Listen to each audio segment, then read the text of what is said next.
Hi, good morning. My name is Philip. I'm one of the new staff in the ICU-CCU. So as part of the TIC program, I need to choose a topic and do a presentation. So the topic that I've chosen is the hyperkalemia management in adult patients. So the purpose is to critically analyze the management of hyperkalemia for adult patients and to emphasize the importance of nurses' role in implementing the policy. So this is the policy overview that I'm going to discuss with you. So the policy is accessible in our internet. You can find this policy. So what is hyperkalemia? Hyperkalemia is a serum potassium of about 5 millimole per liter, and there is an ECG manifestations and effects of hyperkalemia. I'm gonna show you that too as well, and what are our management monitoring that we need to and follow up. Complications of treatment, and I'm going to discuss with you the medications for hyperkalemia. So this is the algorithm for management of hyperkalemia. Let's say for example we have a patient in emergency presented to you and the doctor's order for some blood test, and we are doing VBG blood gas as well because it's more because BBG results will be available right away. So if we have the high potassium level in the BBG, we need to confirm with that. We have to do an ECG to check if there is an ECG changes, especially we're looking on the T wave, if there's a peak T wave.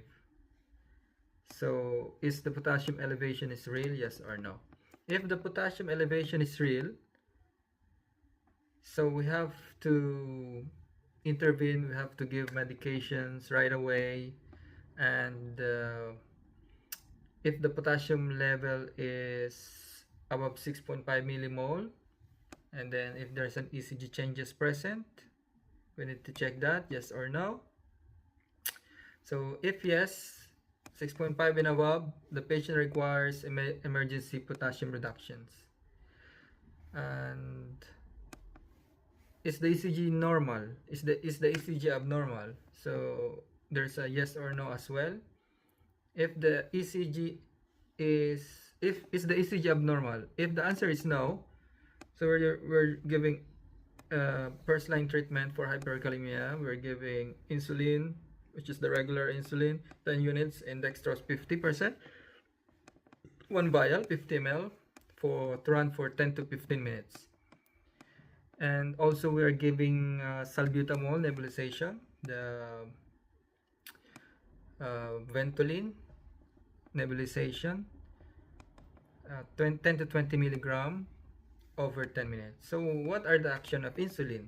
Why this insulin lowers the potassium level? Insulin is given for hyperkalemia because it shift excess potassium from the blood into the cells, which lower the potassium by stimulating the sodium potassium pump ATPase and on the surface of the cells. So just moving out the potassium from the blood into the cell. So that's the action of insulin with glucose, just to avoid hypoglycemia. And also we're giving salbutamol nebulization because salbutamols is a beta agonist. So it lowers the potassium as well by stimulating the sodium potassium ATPase pump in the cell membranes. And then same, it's shifting the potassium level from the blood into the cells. So that is the first line of treatment that we're giving. And just in case there's an ECG changes, there's a peak T wave in the ECG. For example, we are giving a calcium to the patient because calcium prevent dysrhythmia, especially ventricular fibrillation. So calcium prevent that to happen. If the patient having central line, we are giving calcium chloride, and if the patient's having peripheral line, you can give calcium gluconate to the patient. And what else? What medications we can give? We are giving also uh, calcium resonium or kayexalate, or the um, sodium sodium polystyrene. Yeah, this is a kayexalate. The action of this medication is through the colon, because it absorbs the potassium through the GI, through the colon, intestines of the patient. So yes, so what else? The doctors can order also urine test, urine to see the urine potassium, osmolarity, and the creatinine as the confirmatory test for that.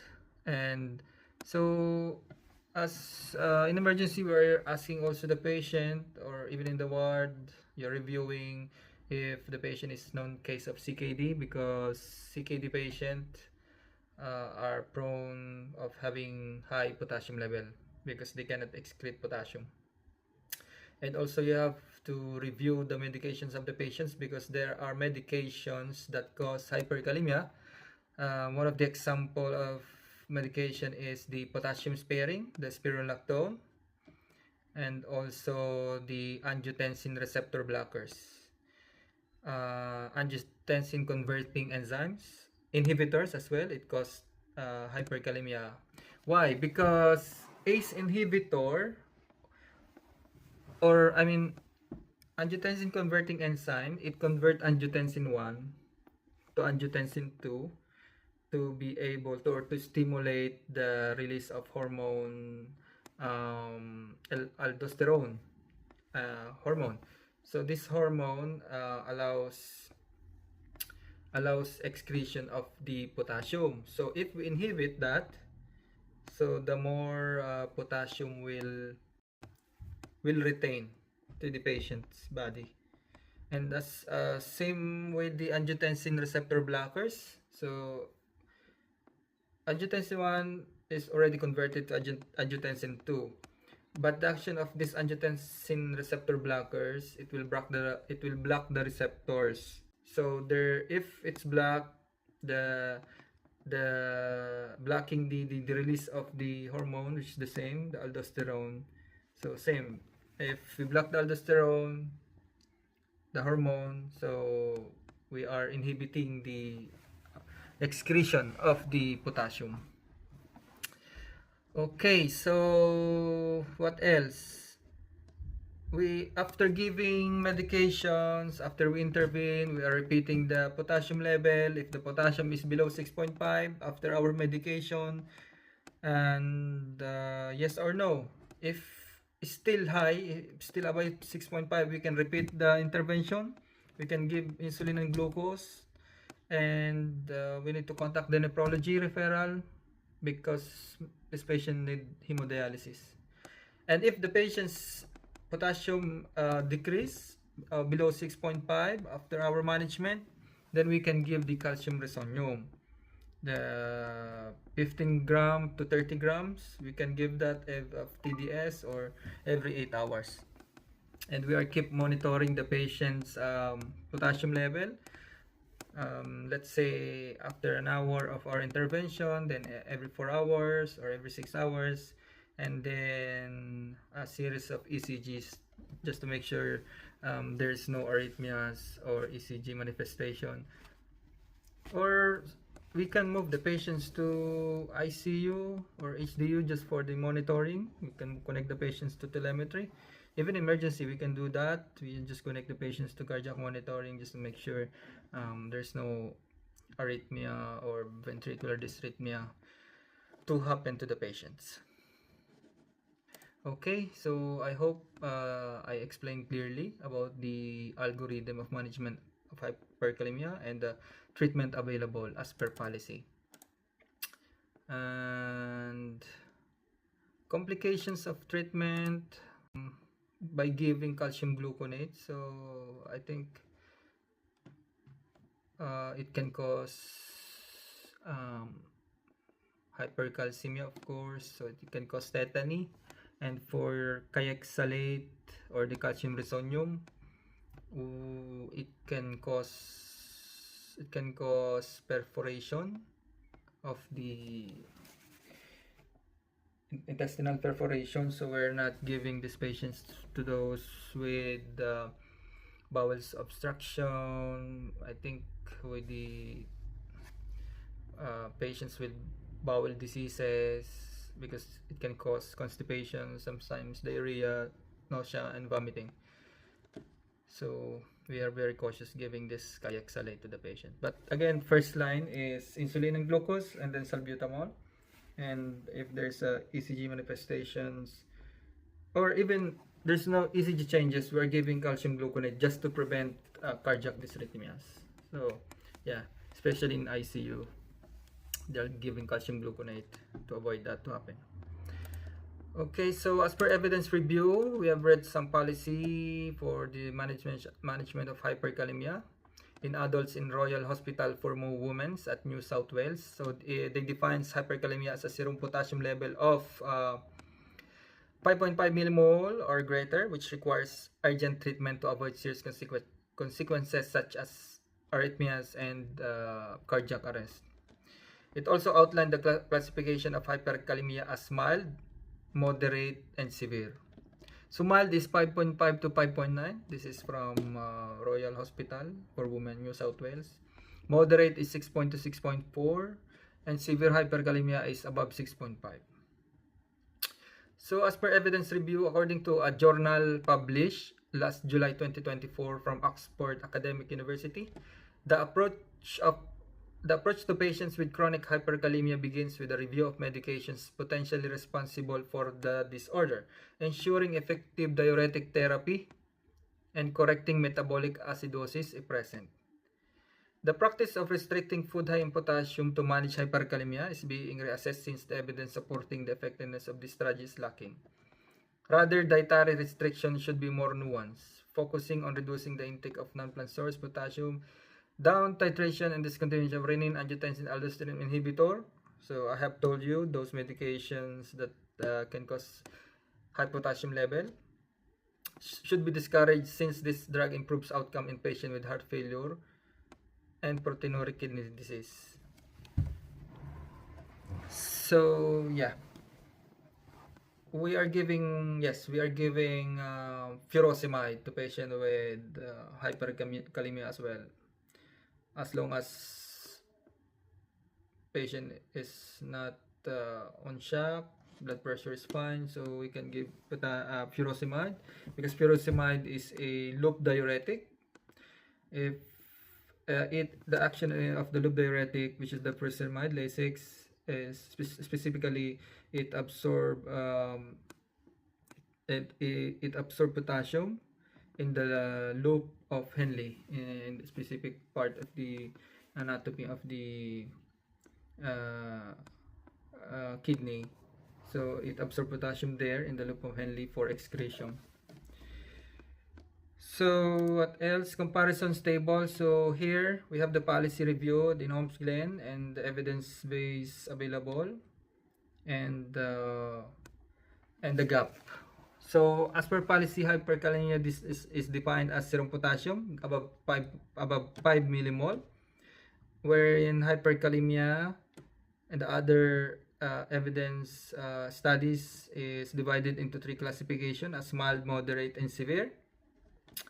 And the gap management based on 3 classifications from other policy.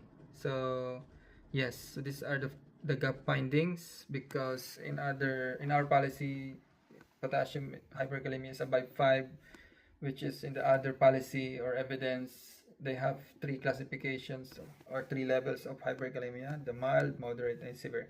So here I'm going to show you the table of the ECG manifestations depends to the 3 levels of hyperkalemia.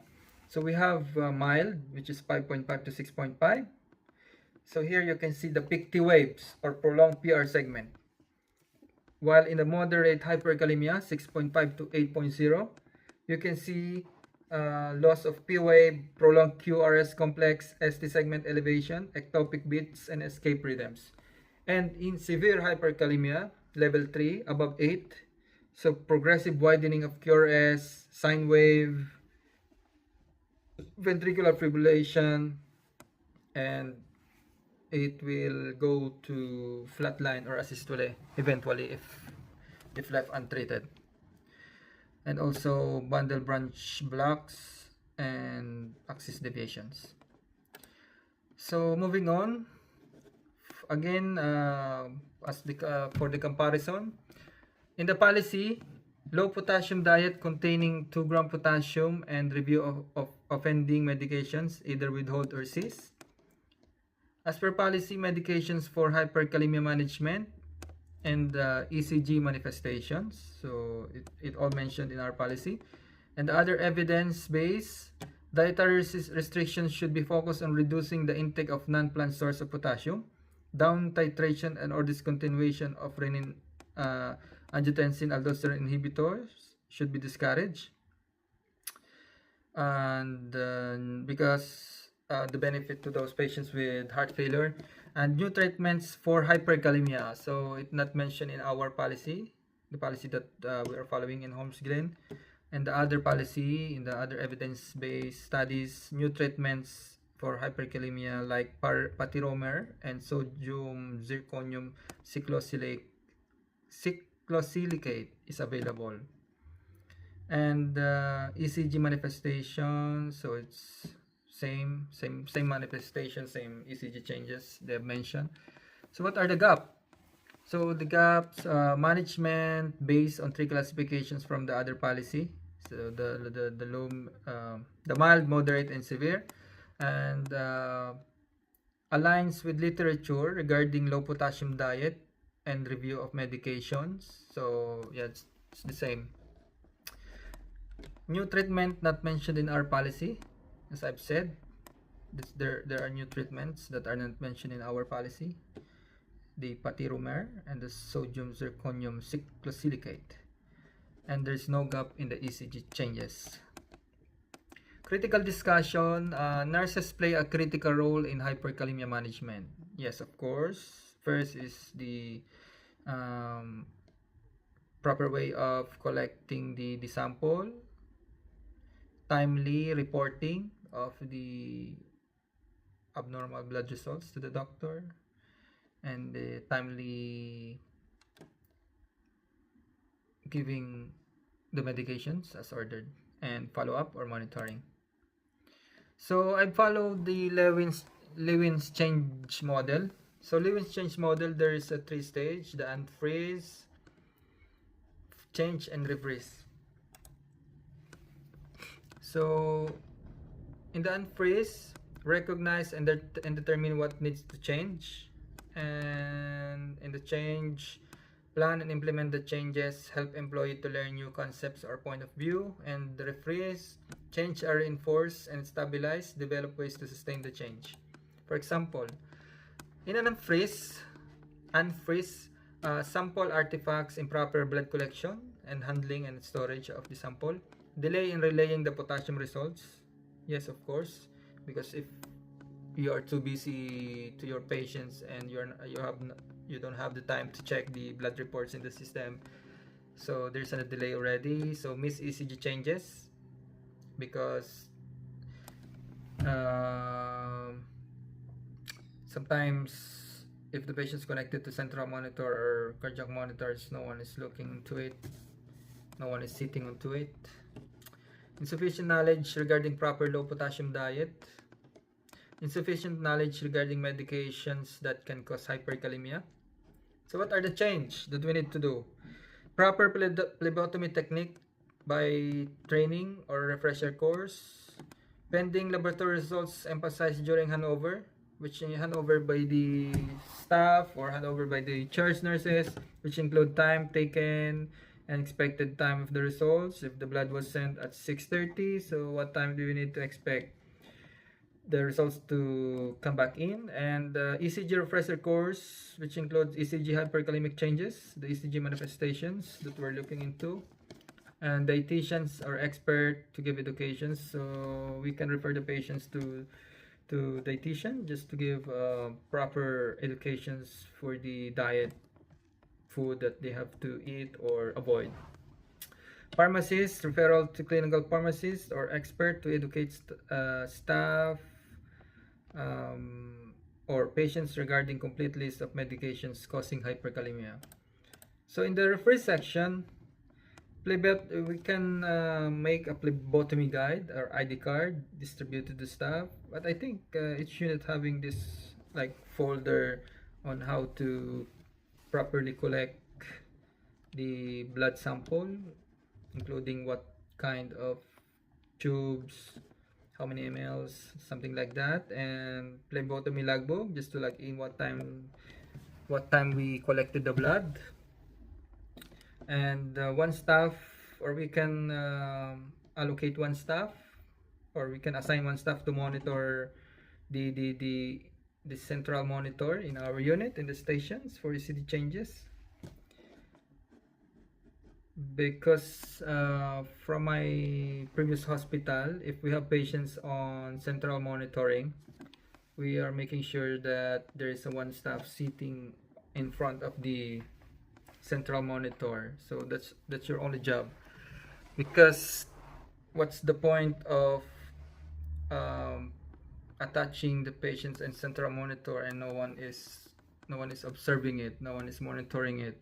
For example, you have 2 or 3 staffs, but all those staffs are engaged to the patient's bedside, assisting patients to the bathroom, attending a call bells, giving medications, and no one is sitting in the front of the central monitor just to see the ECGs of the patients.